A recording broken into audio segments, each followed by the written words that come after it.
Hello and welcome to the Happy Geek. I'm Danny McLaughlin, the Happy Geek himself. I'm afraid Ben isn't going to be here today with us again, so it'll just be me today. What we have in store for the show is basically a review for Guardians of the Galaxy, and we've also got the most disappointing games that had trailers that really hyped us up. And we've also got some of the greatest controversies in gaming. But first up, we're going to have the latest news. Basically, we've had an episode where we were talking about how to survive in the zombie apocalypse, or several other apocalypses for that matter. But there's actually been a development now in other ways to survive the apocalypse, and there's actually been a motorized bicycle that has been designed to help you survive the zombie apocalypse. And basically the way that it works is it is like a regular bicycle, but obviously there's a motor, but it also comes equipped with a few other handy little bits and pieces of gadgetry and stuff. So the survival bike Black Ops edition hits the trail with a compound crossbow, fuel storage, shovel, tomahawk, harpoon, blade saw, climbing gear, lights and a smattering of tools and knives. So, to keep you on the correct road and stuff as well, there's a handlebar mount for your trusty smartphone with, or say, even a GPS unit, so that you can basically navigate a lot easier. But unfortunately, there's no word on pricing, but the company's regular chassis kit includes everything pretty much that you'll need, minus the 4-stroke engine for the bike itself. So, the chassis itself just costs around $2,000 or £1,200, so that's not, it's not unreasonable. And whenever that zombie apocalypse comes along, you're going to be very, very thankful that you've got your Black Ops bike. So I would be, inclined to actually think about at least purchasing it, just for the fact that I quite like the idea of having a crossbow. I'd say, as I mentioned in the episode where we talked about the survival guides, I'd say I would need some training in said crossbow, because otherwise I'm going to miss a lot of zombies, or I'm going to waste a lot of quarrels. Just something to keep in mind whenever you decide to go out and buy your zombie survival bike. So, anyway, what else have we got? We have something very exciting, or at least I find it very exciting. It's a set of, basically they look a bit like goggles mixed with Ray-Bans, and they're said to be some of the most powerful smart glasses that you can find on the market. And a company called Meta has designed and started to produce them. And basically what happens is it's a mix of virtual reality and augmented reality. So how it works is basically it uses your two glasses, but it's a full 3D display with surround sound. And it also saves the actual things in the 3D world, as well as you are able to interact with the 3D world itself with your own hands, and you don't actually have to touch anything. So it's very much like the Iron Man HUD. Whenever you see Iron Man designing his models and making things with his virtual reality thing on the little, I don't know what you would call it, I suppose it's like a hard light type virtual reality set that he moves pieces around, and that's essentially how the glasses work. And basically, so if you go to, say, build a model, and let's say you're building a model house and you want to put a few building blocks down to your left hand side, the way then you just keep building as you would, and once you need those building blocks you just turn down to your left and they'll be right there, still where you left them. You don't have to be looking at them for them still to be there. They are saved in the virtual world as long as you want them to be, essentially. So it's quite a nice little additive to the whole experience. And there's actually more practical uses for it as well. The company itself has said that basically the glasses will be used in like hospitals and things, so that they can practice on cadavers, or at least virtual cadavers, where they've had to use very expensive dummies before. And the glasses feature two 1280 by 720 pixel LCD displays, each with 40 degrees field of view and aligned for stereoscopic 3D, twin RGB cameras, 3D surround sound, depth sensors, and a 9-axis integrated motion unit with a gyroscope and a compass. And so basically the whole thing itself is going to cost approximately £2,000 whenever they are properly released in the UK. So although it's an expensive price tag, there is a lot more going for it than, say, the Google Glass, which is half the price, but at the same time you are getting a lot more for your money with the space glasses, as they are called. So I have been to the cinema very recently, and I went to see a film that I've been waiting to see and very excited about for a long time now, and that film is The Guardians of the Galaxy. Now, a lot of people have probably been hearing a lot of things about this film, as it's been getting mostly very, very good reviews, and basically it is living up to all the hype, pretty much, that was surrounding it. It is the last part of Phase 2 before the Avengers 2 film, and it's basically set in a separate galaxy to the one that Earth is in.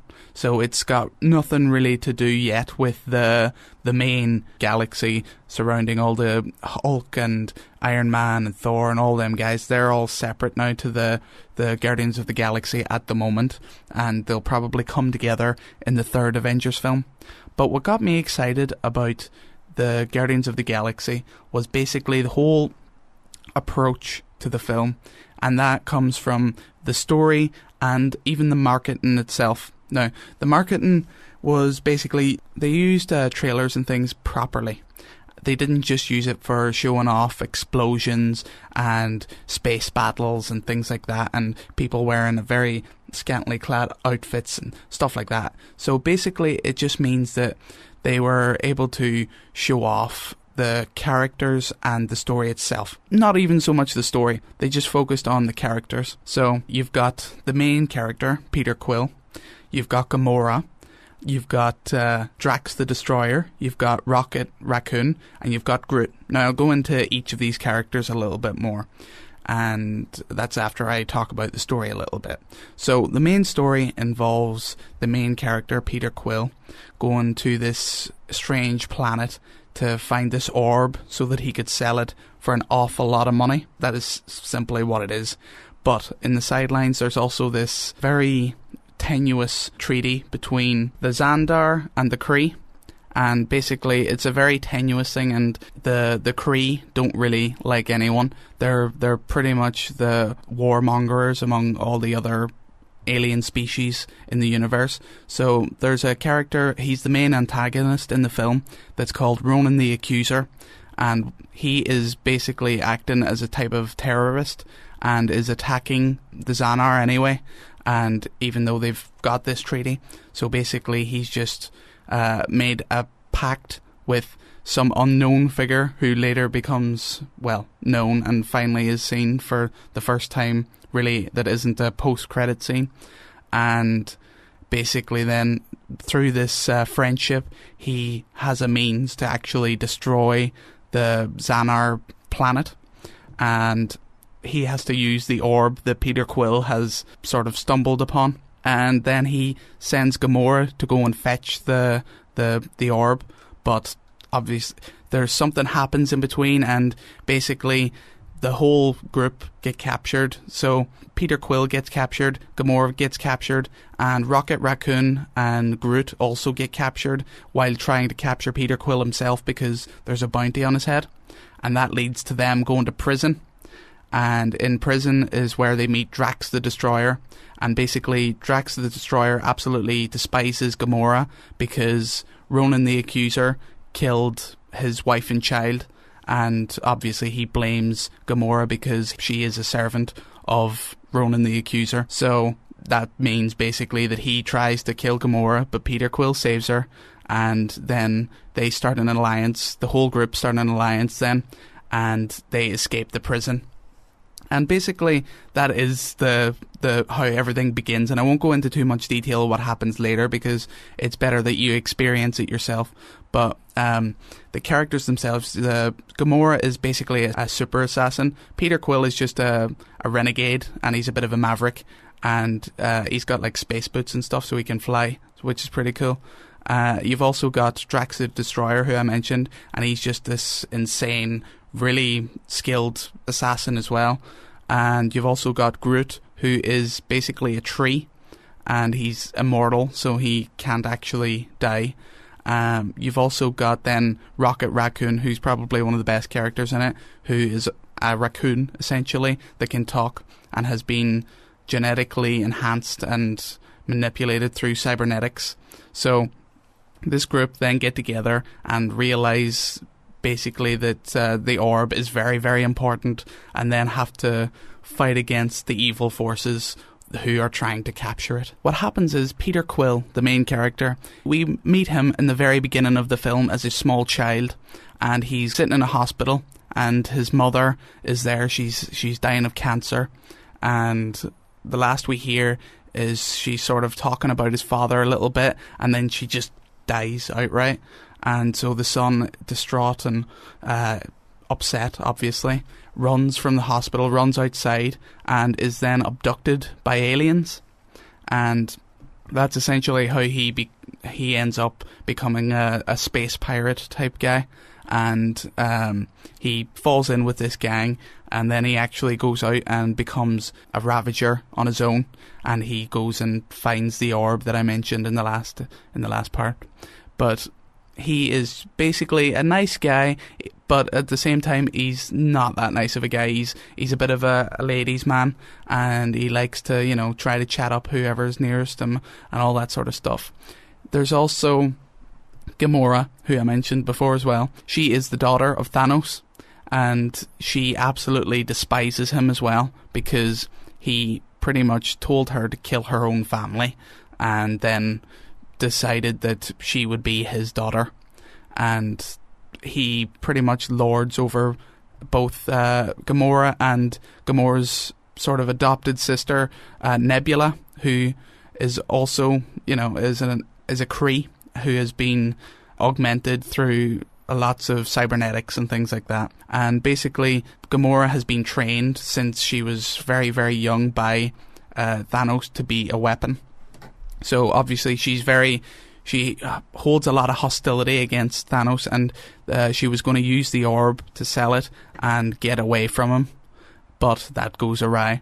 You've also got Drax the Destroyer, who in the comics is actually immortal, and in the film he's very, very tough, but he's not quite immortal, and he's also quite insane, and he's bent on killing Ronan the Accuser, to the point where he was going to kill Gamora to, get back at Ronan, but instead Peter Quill convinced him that he uses Gamora as bait to try and bring on Ronan the Accuser, and that's exactly what he does, and unfortunately doesn't work out so well for him. But there's also Rocket Raccoon, who he is essentially just a raccoon, but is quite wisecracking and one of the funniest characters in the film. And basically he also is very, very proficient with all types of weaponry, is very, very intelligent as well. He's broken out of 6 or 7 prisons, he boasts in the film. So he's also working with his muscle, who is Groot, who literally can only say the words, "I am Groot." And although it's supposed to be that basically the 3 words, although most people only hear them as "I am Groot," the subtle ways that he says it basically means that he's actually saying more than that, but we can't understand what he's saying. It only sounds like he's saying "I am Groot," but actually he's saying a whole load of other things. You've also got Thanos, who finally makes an appearance in the actual film, and he was actually quite a lot smaller than I thought he would be. He looked quite large whenever he was in the post-credit scene, but his face seemed a bit smaller whenever we finally saw him. But no, I was very excited to see him at last. And also Ronan the Accuser was quite good as well. He was quite scary, and he was quite an efficient villain, I think, for the series. And basically all these characters were perfectly realised in the film, and that's what made it really, really good. And as I mentioned before, the trailers and everything focused on the right elements of the film, so that's what made it the most interesting. And the fact that basically this film has brought back the light touch to comic book films, whereas before they've all been very dark, very brooding and all this sort of stuff. Now we're finally seeing some comedy come back to the superhero world, and basically it's comic books are a form of escapism, and I think the films are finally bringing this about as well. Basically, we've got Ben back again now. Hello. I'm sorry I was late. Yeah, very disappointed in him. He disappeared on me. I didn't know where he was. I was worrying like a sick mother. But I tell you what, I have picked up a little gadget. It's like a kind of electric fly swatter. It's like a tennis racket. So it could be like the latest in kind of a new. Is that what you were doing whenever you weren't here recording? No, not quite, but I just thought I'd kind of detract from what I'd done. Yeah, all right. Well, we're going to talk about some of the really, really good trailers that hyped really, really bad games. Yeah. Obviously, these are just really terrible games that had really great trailers that tricked people into thinking it was going to be really good. And there have been quite a few of these in the past. And it might not even be that they're terribly bad games, but the trailers completely misrepresented them. Don't live it up to the hype sort of thing. Yeah, exactly. Yeah. So first up, we've got a terrible game, and it's The Walking Dead Survival Instinct, not to be mixed up with the Walking Dead by Telltale Games. Okay. So The Walking Dead Survival Instinct had a great trailer, and it introduced that it was going to be a prequel, and it was based on pretty much the fans' favourite characters, Daryl Dixon and his brother Merle. It was going to be about them before they met any of the group, and them going, and finding different places to raid and stuff for supplies, and just them basically how they survived before they fell in with the group. And the trailer looked really, really interesting, and it got people really excited, and then the game was absolutely terrible. It had terrible AI, it had a terrible story, even the actors didn't really sound like they were enjoying themselves, so it was really sad, really, to see. That's a shame. So it's kind of good that they pulled it back with the other games then. At least it was not complete kind of failure for The Walking Dead. Yeah, The Walking Dead game, the Telltale Games released, was a complete surprise hit, and everyone is glad, and it's actually one of the most reliable versions of The Walking Dead to be released. So that's quite good. Next up, you've got Alice, The Madness Returns. Now, this game wasn't terrible. It had some great moments in it, but the trailer looked absolutely stunning. There was some great CGI effects in there, and it sort of brought about the whole idea of the Wonderland going absolutely insane. Yeah. But then the game was just ridiculously glitchy, and this whole idea, like, you've got your double jump, but whenever you double jump, Alice doesn't tend to grab the ledges, so you just fall to your death. Oh dear. Yeah. Oh dear. Obviously that's not fun. Also, you've got Duke Nukem Forever. Now, this is one of the ones that people were getting very excited about. The game was in development for about 10 years. People were expecting big things when it was finally going to be released by the guys that developed Borderlands as well. Mm-hmm. And it turned out to be a massive turd. Basically, the controls were terrible, the acting was terrible, the action was even terrible. Yeah, it was pretty bad. Yeah. Bad game. Yeah, and they just used lewd, useless jokes and just introduced a lot of naked ladies that didn't really, That is the game, though, I guess, for them guys. I mean, that is what it is. Like, I was never too excited about it. Yeah, one of the games that really excited me was Assassin's Creed 3 before it came out. That's like a series that's really well known for their trailers, and they're all really, really good. They're like very, very well made, the trailers. Yeah. And I got really excited about Assassin's Creed 3 because I'd heard that, you're going to be able to pilot your own ship and all this kind of stuff. It's going to be great. And then I saw the trailers.